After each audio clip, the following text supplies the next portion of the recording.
Across the globe, cultures come together to celebrate creativity, humanity, and connection. Festivals and conventions, one-off moments and annual traditions, they can all bring groups together and change the way we see the world. I'm Daniel Roth, and this is Event Explorer. This episode, we're heading to the Henry Ford Museum in Dearborn, Michigan, to explore the Invention Convention Worldwide, a program that's reaching hundreds of thousands of students across the country and teaching them how to think like innovators. This is an event, a competition, a movement, where students identify real-world problems, design solutions, build prototypes, and ultimately present their ideas on a national stage. At the center of it all is the National Invention Convention, where the best young inventors from across the U.S. come together to share their ideas and, more importantly, learn from the process. Today, we're going behind the scenes with the people making it happen, from how the program works in classrooms to what it takes to produce a national event at this scale. Our guests are helping make the future a little more creative for all of us. Let's head to the Henry Ford. I'd like to welcome Carolyn Ward and Phil Grumm to the show from the Henry Ford Museum in Dearborn, Michigan, where Carolyn is the Senior Director of Learning Engagement, Outreach, and Impact, and Phil is the Head of Learning and Engagement. Together, they are leading the work behind the National Invention Convention, bringing students from across the country together to showcase their ideas and innovations. And today we'll get into how the program works, the journey from the classroom to the national stage, and what it takes to bring an event like this to life. Great to have you both here. Thank you for joining. Thanks for having us.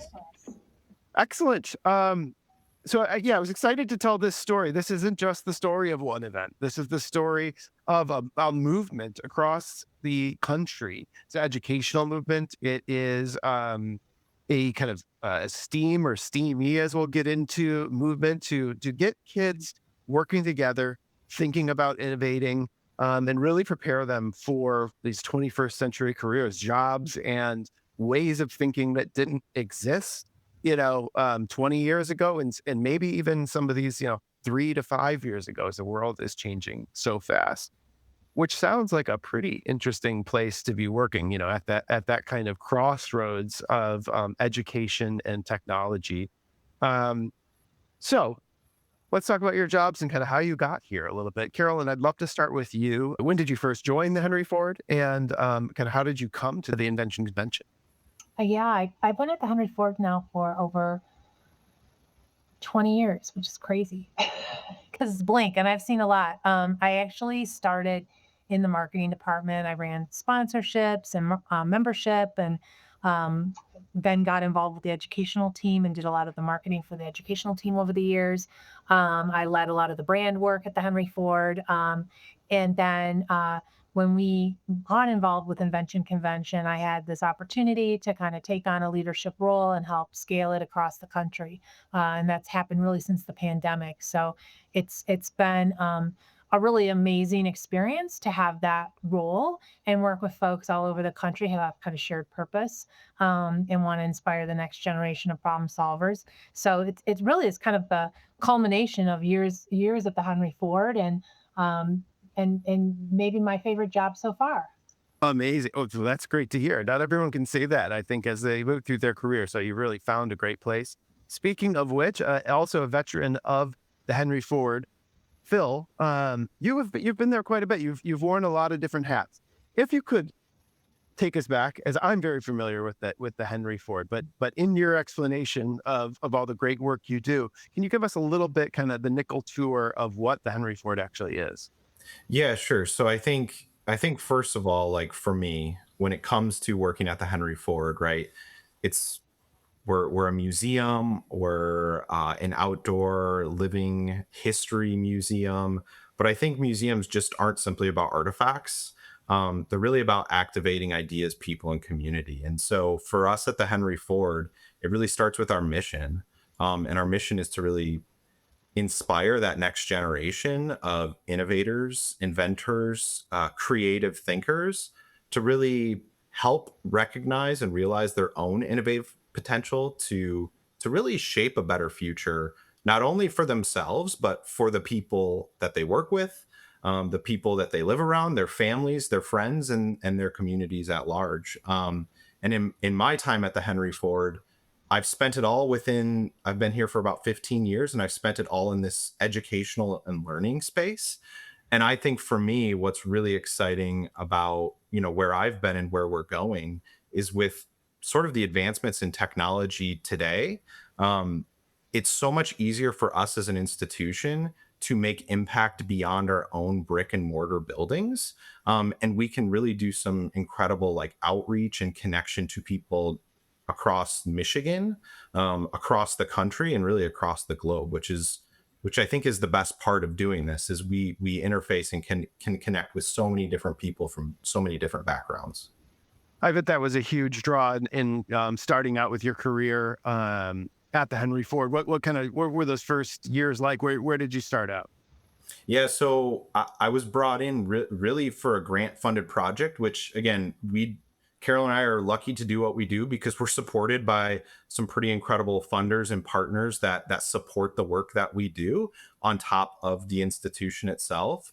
But I was brought in because in about 2010, we created a curriculum using oral histories from innovators like Martha Stewart, Bill Gates, and others, that we were collecting their stories that might have been seemingly difficult to collect at the time with physical objects, but how do we capture their stories and their journeys? And we created a curriculum called Innovation 101. And this was all really about like breaking down what makes someone innovative and what are the different habits and the actions that innovators practice on a daily basis to take their ideas all the way from just the conceptual bit to reality in the world. Wow. Wow. A huge scope, and one that is really exciting. It doesn't sound like it's been really explored in this way before, and one that feeds directly into what you're doing now, that you learned kind of how this how innovation is fostered and how innovation comes to life. And now you're putting that into practice on a daily basis with thousands of kids across the United States. And sounds like really fulfilling a mission. I know I've been to the Henry Ford over 30, 40 times, I think, in my life. Now that I have an 11-year-old sitting upstairs that's spent a lot of time there. And it's been a fantastic gift to us as parents, of just being able to kind of walk through history there, and to think of, the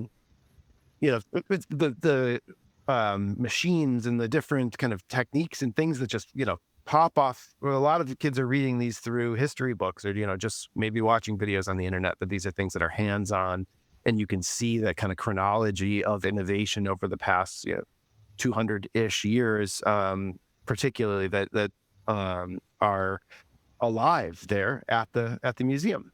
So, this mission of exploring innovation and exploring, how inventions come to life is obviously ties into what we're here to talk about today, the Invention Convention. Now, in my looking at events and, places where people come together, where we build culture, this is, and we did talk about Maker Fests about a year and a half ago with Dale Doherty. So he's kind of one of these like godfathers of the Maker Fest kind of ethos. But then your mission is broadened out and has really gotten into schools. How did Invention Convention start? Carolyn, you want to take us back a little bit to the history of this organization? I know Henry Ford kind of came in and really gave it this boost that is now kind of helping to run it. But it started, a little bit grassroots, a little bit from an educator perspective. Yeah, it started organically. And back to your point about maker fairs, I mean, the Henry Ford hosted a maker fair for about 10 years, and Phil and I had the privilege of working on that. And that was a really amazing expression for the Michigan community to come and show their ideas. And my kids grew up at Maker Faire, loved it. And so we kind of transitioned from Maker Faire to Invention Convention, which brought this type of work and then some into the classrooms. But invention conventions have been going on for 30 plus years in different parts of the country, led by some passionate educators who really believe in invention education and the powers of it, and kind of unleashing that creative, inventive mindset. And so it was back, I want to say like 10 plus years ago, that the program in Connecticut saw this opportunity to host a National Invention Convention and a competition for these kids who were, participating at the local level to kind of showcase their ideas. And we were introduced to them because we were doing similar type of work. Could have even been introduced to them by Dale Doherty, I don't remember, but there's a lot of folks that play in the same space. And we were at a forum and met them and got involved, and they didn't have the program in Michigan. So we initially signed up and brought the program just as the Michigan program affiliate. And then there became an opportunity to really take over the national organizing role. And so that really aligned to the vision of what the Henry Ford was doing, is we're seeking to our 100th anniversary, which is coming up in a few years, 2029. We were all about like having a bigger outreach opportunity and program. And so Invention Convention aligned really well to that vision from the institutional standpoint, to kind of offer this to more students and be a bigger part of this. So we took on that role. And so the program is here because our purpose is as an institution inspire the next generation of problem solvers and seekers and inventors and entrepreneurs. And we really believe these students have the power to change the world, and we want to provide as many tools to help them do that. Amazing, amazing. And Phil, take us through a little bit of kind of how this comes to life. For those not familiar with Invention Convention, how does it kind of populate in the schools? And then what is that network like where it becomes a little bit of a competition?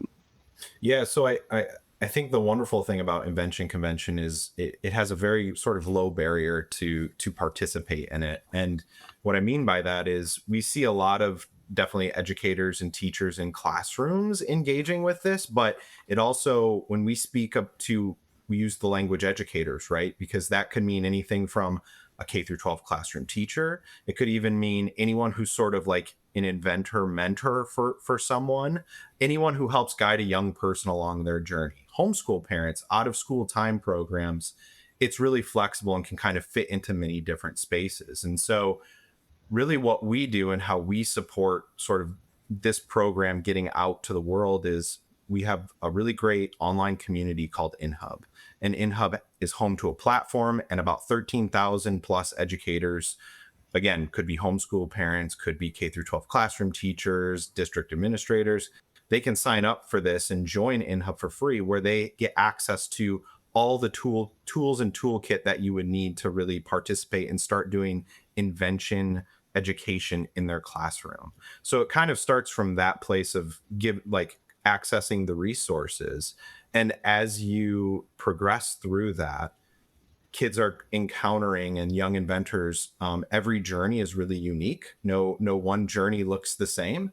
However, they're doing very similar things where they're working through this invention steps or process where they're identifying problems. So that could be maybe a problem that they're feeling or encountering in their life, or maybe it's something a grandparent's struggling with. Even we see a lot of inventions related to pets, and which really kind of shows the empathy that young people have and just the desire to solve problems.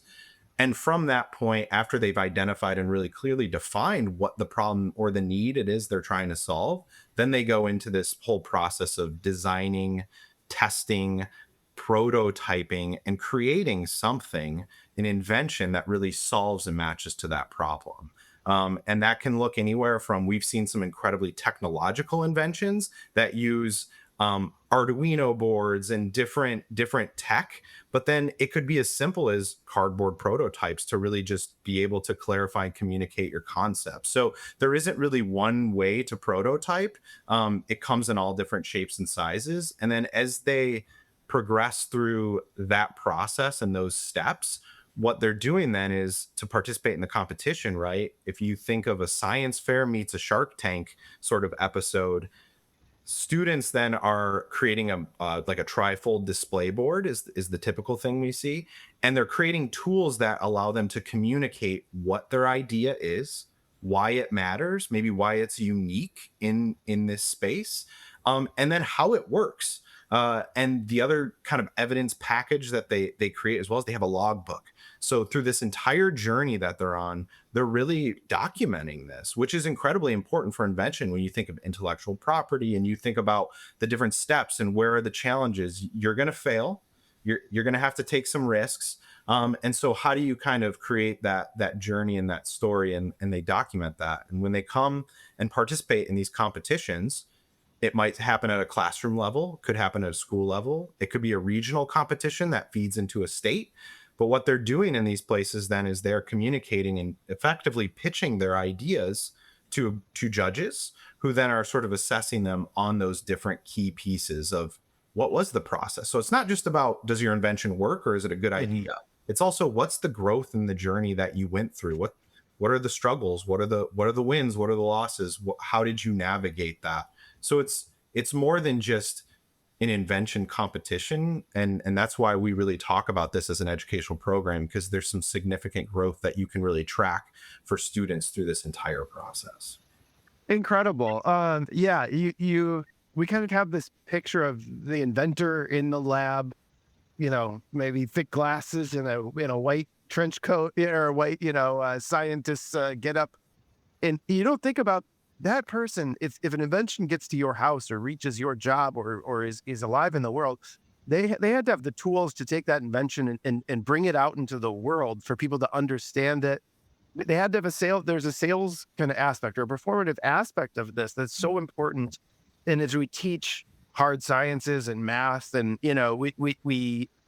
what a lot of what I think the STEAM kind of focus has been, without the art side or without this kind of performative side or this communication side, a lot of that work can feel kind of trapped on the paper or trapped in the computer screen and not something that interacts with the world. So that's why I think this program just is so inspiring and is incredible, because a lot of people, if fear of public speaking can kind of take over, and it can keep a lot of people from truly expressing themselves or making the difference that they know in their heart that they can make, but they don't have the tools to get it out there into the world and share it and be a part of a group versus, just having kind of the solution in your head and not being able to get it out and test it. Very cool. Very cool. Carolyn, how does that manifest across the United States? So we've got schools, you've got independent clubs, we have state level competition, and then I'm kind of building up to this national event that you all host at the Henry Ford. But how are these teams kind of constructed in getting their way to the national competition? Yeah. We have a network of program affiliates across the country, around 30 of them right now. We want to actively be in all 50 states. So we're working really hard to recruit other organizations to do this. Those program affiliates could be universities like Purdue, Virginia Tech, Texas A&M, Utah State, Oregon State. They could be cultural institutions like the Henry Ford. We have cultural institutions that do this as well. And they could be nonprofit educational organizations that just really believe in this. And so we have a state level organizer that really runs the state program, and then they might work with a network of local partners to help distribute it across their state. So for instance, here in Michigan, we run the state level affiliate as well, but then we work with Eastern Michigan and folks up in the Upper Peninsula at Michigan Tech and Wayne State University in Detroit, to help bring this program to the local community. And so they're conducting educator professional development sessions to kind of introduce them to the curriculum and provide them with the tools to bring this into the classroom. It really takes, anywhere from 6 to 12 weeks to work on these projects in class or outside, out of school time. It could be in an after school club. And so we need passionate educators to work with the students. A lot of times parents will get involved as well because they see the value of the program.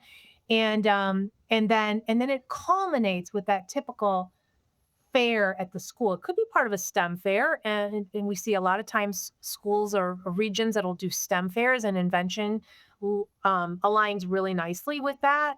And so it could be a track within one of those STEM fairs, and then students and those that have inventions can advance up the ladder, like any sports or music or theater type competition program. So we will. Right now, we're in this regional and state finals that are happening all over the country right now. And those students that win at those levels will usually advance to the national competition that we host every year at the Henry Ford. Excellent, excellent. And these are heavy hitters from the educational and then university aspect. And I imagine there's some industry support as well, different Mhm. for companies and organizations. Do you get professional kind of Mhm. support as well? Absolutely. I mean, a lot of our funding partners are some of our primary funding partners they come from corporations, they come from foundations, they come from individual donors who see the value in this, in instilling these skills in kids at the youngest age. They see the value like starting in kindergarten. So RTX and the Lemelson Foundation, Project Management Institute, Educational Foundation, General Motors, they're some primary partners that help Amazing. support this program, but we also, beyond those funding partners, we work with a number of other youth serving organizations, whether it's 4-H. You might not think of 4-H. A lot of people think of 4-H as just serving agricultural, but they have a huge STEM track as well as entrepreneurship, civic education, and they see how Invention Convention just transcends all of that. So they're big partners with us. And we work with just a number of other youth serving organizations around the country because they see this as complementary to what they do. Amazing, amazing. Yeah, this I can see from that perspective and from the educator perspective.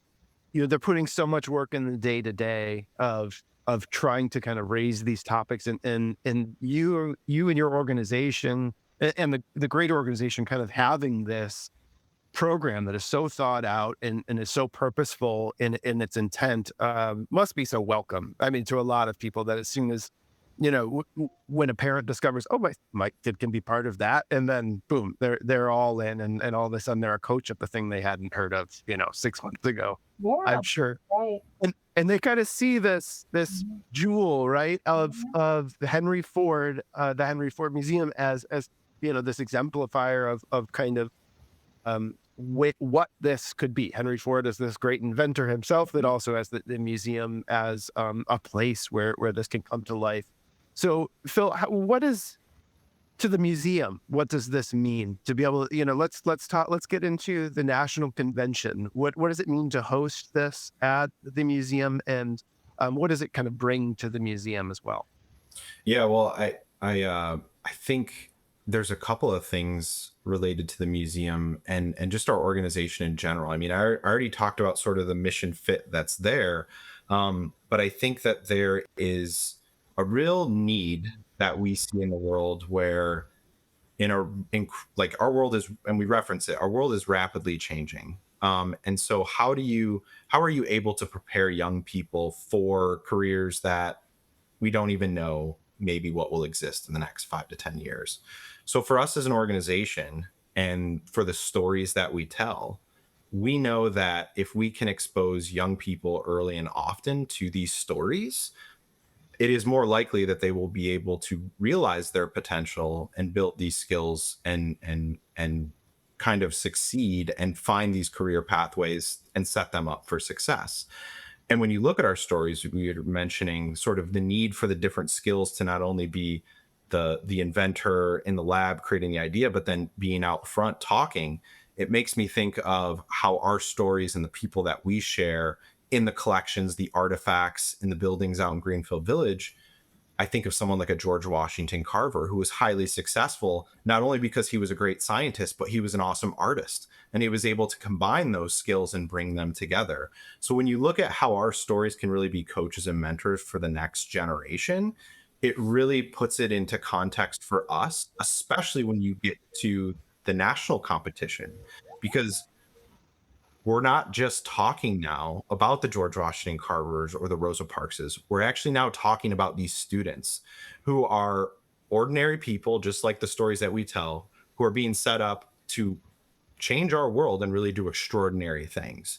And so when you look at it from that sort of lens and vantage point, it really adds some depth to not only the stories that we have to share, but also us sort of getting out in front and thinking. We have this saying, every guest is my guest at Henry Ford. And what that really means is when we approach people, we want to make sure that we recognize that they have the potential to change the world.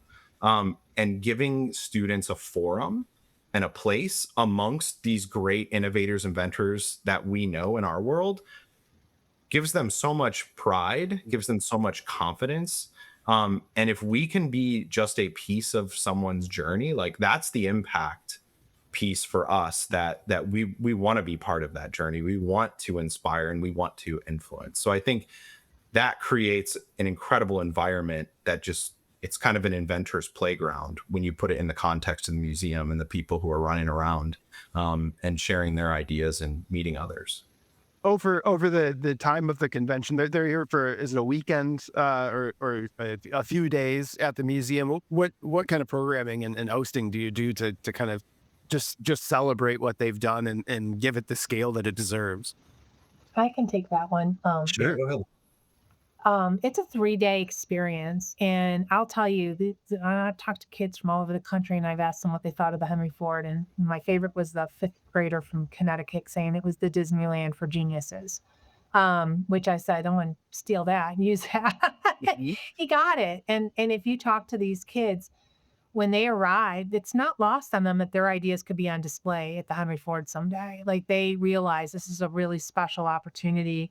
Because a lot of these science fairs, they happen in just convention centers or hotels, and then when they come in, they're exhibiting their ideas next to some of these amazing innovations. It's not lost on them at all. So it's a 3-day event, and after months of culminating experience in the classroom, working on their projects, all that preparation, and they're selected to come. There's about 500 of them from around the country that are selected to come from kindergarten to 12th grade. Um, they arrive on Wednesday. They get set up. They're given a space on the museum floor. They get set up. They then get to explore the Henry Ford that day, meet other kids, go out and have a evening picnic in Greenfield Village. The highlight there is watching them take a Model T ride. You wouldn't believe how many kids just go nuts over that experience. It's really special. Where else can you do that? Um, and then the next day is not as much fun for them because they're a little nervous. They have like Sure. 10 minutes that day that they are going to meet and pitch their ideas to a team of 3 judges. And as Phil was talking about earlier, they're being measured on a rubric from, how well did they ideate that idea? What kind of market research did they do? How original was it? How's their communication skills? So there's a complicated rubric that they're measured against. And we've seen a few kids, become ill before or after that experience because it's Sure. stressful for them. We have therapy dogs to calm them down and fidget spinners and whatnot to help relax them. And we have very nice judges, I have to say. But it's still, when you have, especially some of those younger kids, it's a stressful Mhm. opportunity. But you watch them develop in that moment. I mean, I've seen so many kids and they talk afterwards, like I wasn't comfortable speaking in front of others. And this experience has really helped me grow in my communication skills and my confidence. And so that's really, that's another nice byproduct of this experience. And then after they're done or before they pitch, we have all kinds of awesome experiences. We invite program alumni back, and they can meet program alumni and see where they are now. We have talk a little bit about this, but we have a lot of kids that have gone on to get patents on their ideas, youth inventors, and so they'll do some panels on those patented with those patented inventors. We offer workshops and project management. They get a chance to meet our sponsors like RTX and learn about careers in aerospace, and meet the USPTO and learn about intellectual property. And every single one of those kids thinks their idea is patent worthy. And I remember talking to one of our attorneys, and she was like, it's 0.00000% chance that you're going to get a patent. But we've had a pretty good success rate, I have to say. I'm really proud of them. And then so that's Thursday. And then Friday, they have a really nice showcase in the morning where they get to meet each other and talk to each other. It's a little lighter. It's, pressure's off, judging's done. And then we bring in the public. Public can come in and meet them and see some of these inventions. And then the afternoon culminates with an award ceremony. We give out about 80 awards in categories and grades and sponsors and whatnot.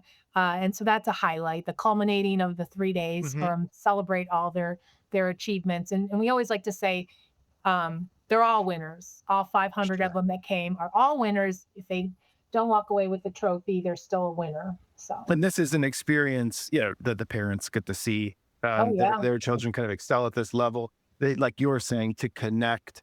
I'm sure some of them, many of them, make friends across the country that yeah, becomes this network of like-minded, and high-achieving um, kids, students, that does carry on. And a few of them probably meet at MIT or University yeah. of Michigan or RIT. Mhm. So, and this is something that it didn't necessarily exist before, and especially at this level, to be celebrated at this level, and to come to a place where you can see, where this progression can lead to. That you have one invention now, come see what Henry Ford did with all these patents and all these many inventions, and inspiring teams to create more, and learning a process that can create these products, and then creating the space where you can celebrate that. Yeah, I Yeah. think that's really special. Phil, being an engagement expert and having that as such a big role of what you do, how does an event kind of make it all the more real, or what is the value of an event to this type of space?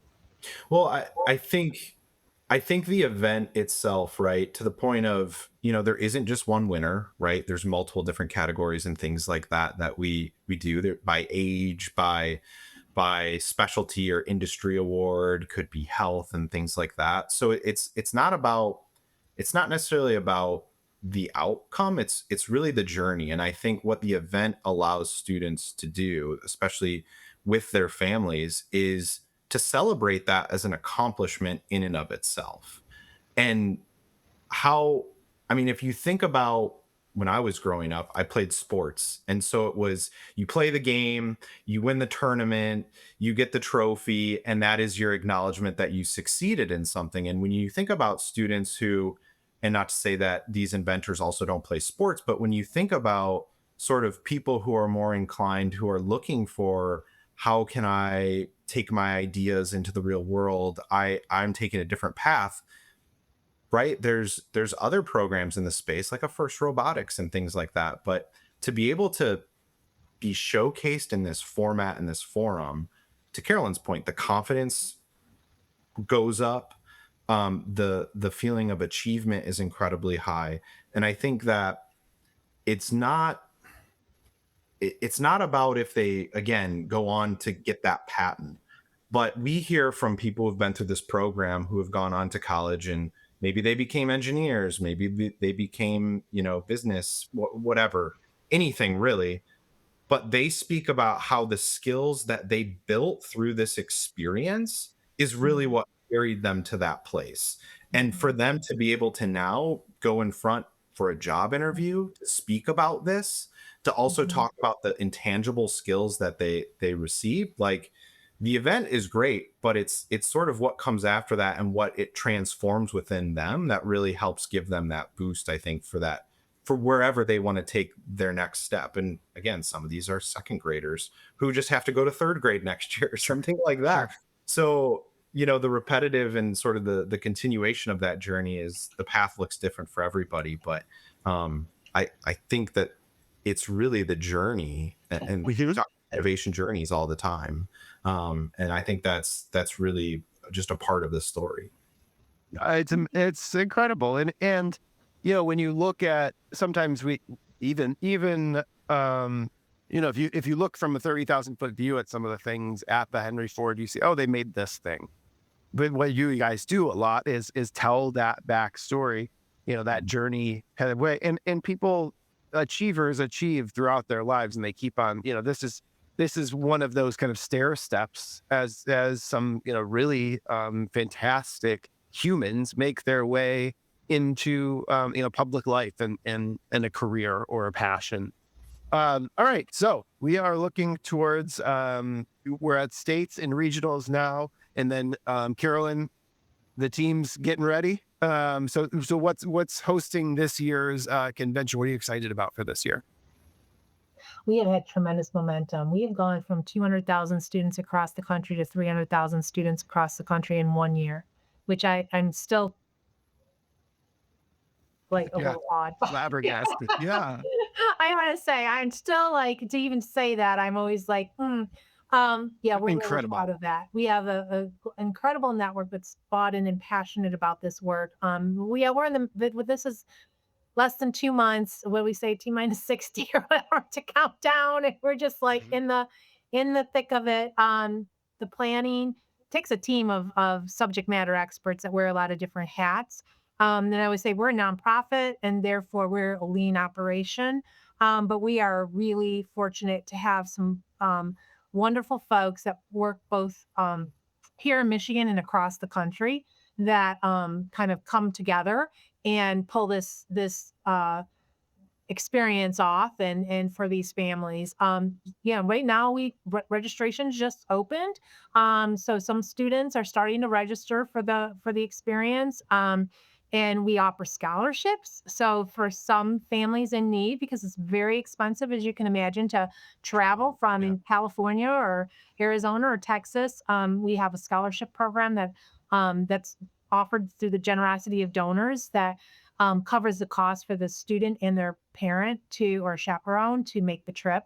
And so just processing that, fulfilling that, helping coordinate that is a lot of logistical work. And then we have our judge registration going on. So we recruit hundreds of judges, both for online judging, because there's some online judging that goes on, as well as in-person judging. So we're out there actively recruiting judges right now. And then we have an event planning team. They take care of all what happens during those 3 days, and that's the meals, the menus, the shuttle transportation, the accommodations, making sure that's all set up, the awards ceremony, all those experiences. We have that educational programming team that's making sure all of this is skill building and knowledge building for these kids. So they're working on all the programs, coordinating that, getting that all set up.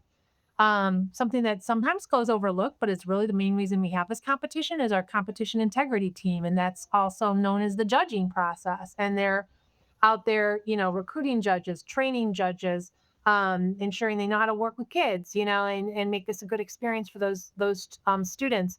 Um, like I mentioned, hundreds of judges that have to be orchestrated and coordinated for the day of experience, making sure they're all assigned to a number of kids.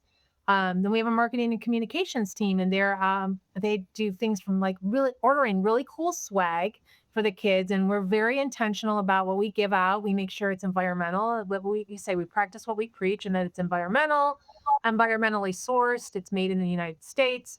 If possible, small maker. So we're supporting, you know, um, small makers and entrepreneurs. And then even the awards we give out, we don't just pick those out of a trophy book. They're not plastic. They're made with intentional materials by a small um, artist in Virginia. So we're very, very intentional about what we do. Um, and then they're filming at the event. They're posting on social and promoting it before, during, and after to get more interest in the program. And then beyond that primary invention convention team, we have the larger staff at the Henry Ford that we say they roll out the yellow carpet, yellow, not just picture of my Yeah. room happens to be the color to represent this program of brilliance, these bright students. And so we roll out the carpet for these students and their families, and the Henry Ford staff really treats every single one of them like they're the next Henry Ford. And they all love it. I hear from so many of our staff, whether it's the food services department or our guest services department or our presenters. I just love that event when I meet those kids. They're the next generation. So they really, Amazing. our staff gets as much out of it as the families do, frankly. I love that. And it sounds like, I mean, your experience about both of your experiences paying off. I mean, it's a well-oiled machine. Obviously, if any organization can take in 100,000 more, can have a 50% increase in their attendees or their participants is pretty incredible that can happen. I'm sure not without its work and its long nights. So I'm sure everyone appreciates it. So that's the next couple months, and then Phil, just speculate while we're here. What could this be in 5, 10 years? It's growing. You can't stop it. So what could it be if it continues on this trajectory? What would you like to see it be? Yeah, well, I think a couple things. One, I mean, obviously the continued growth is what we would love to see with this program, and not so much necessarily at the nationals event or the statewide events, but we really want to see this growing at whether it's that classroom or more grassroots level. We just want more and more young people to be able to engage and have the opportunity to really practice and learn these innovative thinking habits and skills, right? Because that's going to be the thing that really moves all of us forward, regardless of how many get patents or become inventors in the future. So that's one. And then the other thing too is I think the work that we're doing, the more that we do it, I think we start to come to a greater depth of understanding, but also uncovering a lot more things that really help us really truly articulate the impact of what this program has, to the point where I would hope in 5 to 10 years it's not just students sort of earning awards at the National Invention Convention, but could we be credentialing students with literal professional credentials or certifications that are recognized by industry or potential people who are seeking young people for careers or higher education institutions, right? How can we really help students not just sort of practice these things, but also be recognized beyond the competition to show and prove that they are flexible and adaptable thinkers, right?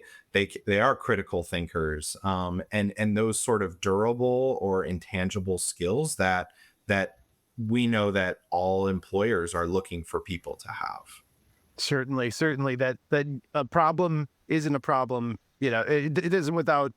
Doesn't feel like it's impossible. I think that's life skills too. It's not just in the employment side of things. That's what I'm picking up here. Is just I could solve that. Every kid should think about. Oh, I could probably think of 5 solutions for that. Right. And that's we're all looking for a little help in that way. And whether that is in an economic sense and being able to have a career or just in your daily life of not thinking that the problems are insurmountable and this does a lot for that and in the confidence building. Well, Yeah. Dan, sorry, not to interrupt, but I even Please. I even think there's this sort of shift that occurs with something like this, right? And we talked about the young inventors and the impact they have on sort of themselves and us, but I think through this too, we've kind of learned and taken away when you put students and young people in this position to be not just a part of the process or inventors, but like trusted in that and recognized for that, right? I think the work starts to look a little bit different.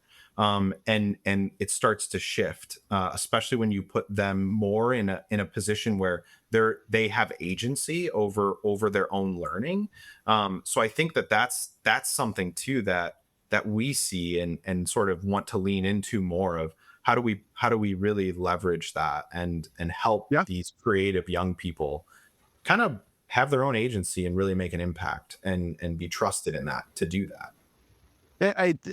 All the more valuable, that the tools are available to children, at an early age to accomplish so much more, whether, in the digital age and now with AI of being able to, I've just learned about vibe coding. I've always been stymied by coding, and I'm making web apps, from a few sentences and tweaking it and making it better.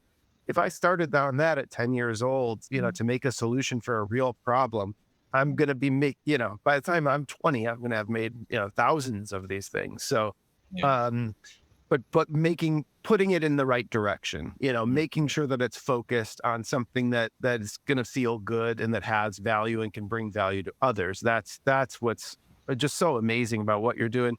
Carolyn, to wrap up, what personally do you love about this? Like, what are those favorite moments, throughout the year and particularly at the convention that are so rewarding for you? Oh, it's meeting the students. And And sometimes we get caught up in the event and all the other things we have to do. And I don't always have enough time to meet the students. And it's like, it's like missing your wedding or something at the end. You're like, oh, I missed that. So I think the biggest joy is going around and talking to some of these students. And then we have we continue the dialogue. I mean, I was texting with a student last night about an alumni that's coming back, and so you get them in your text chat, and they're texting you at 10 o'clock at night, and you're like, okay, kid, so I'm going to bed.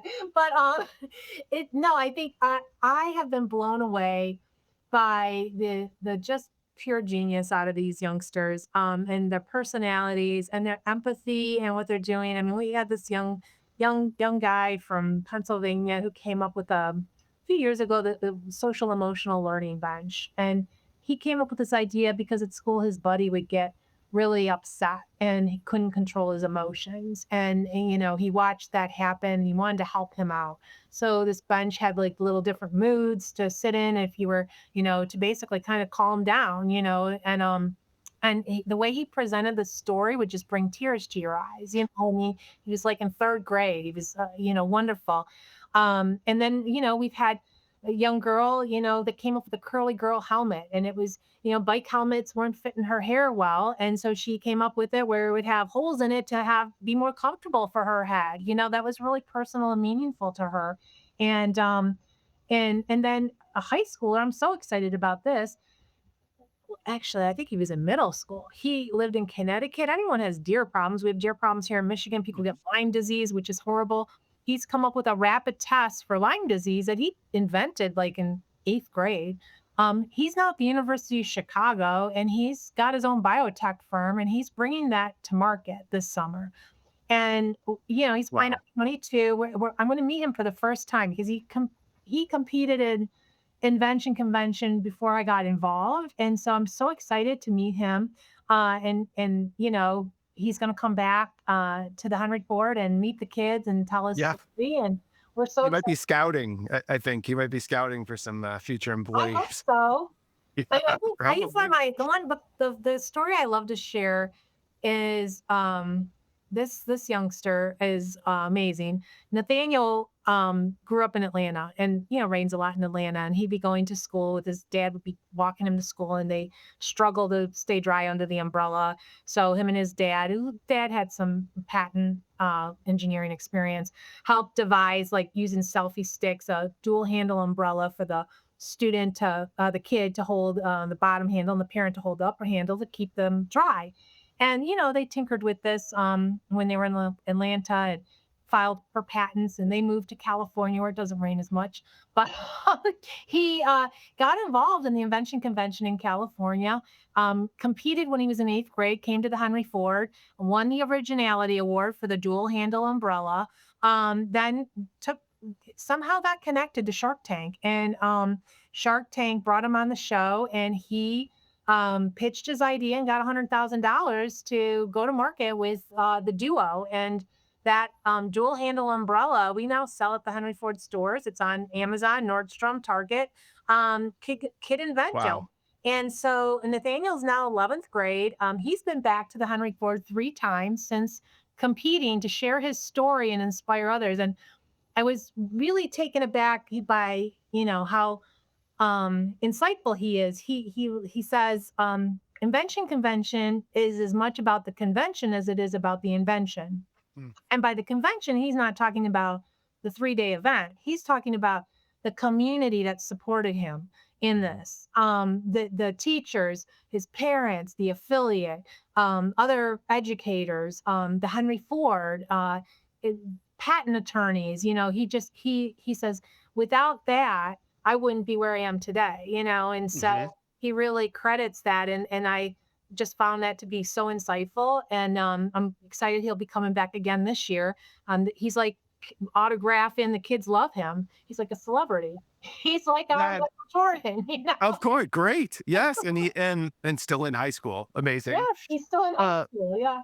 well, I think that point, I want to thank you both for your time today. That point is an excellent place to wrap, because as I've worked through this and talked now with 50 plus different festivals, events, cultural experiences.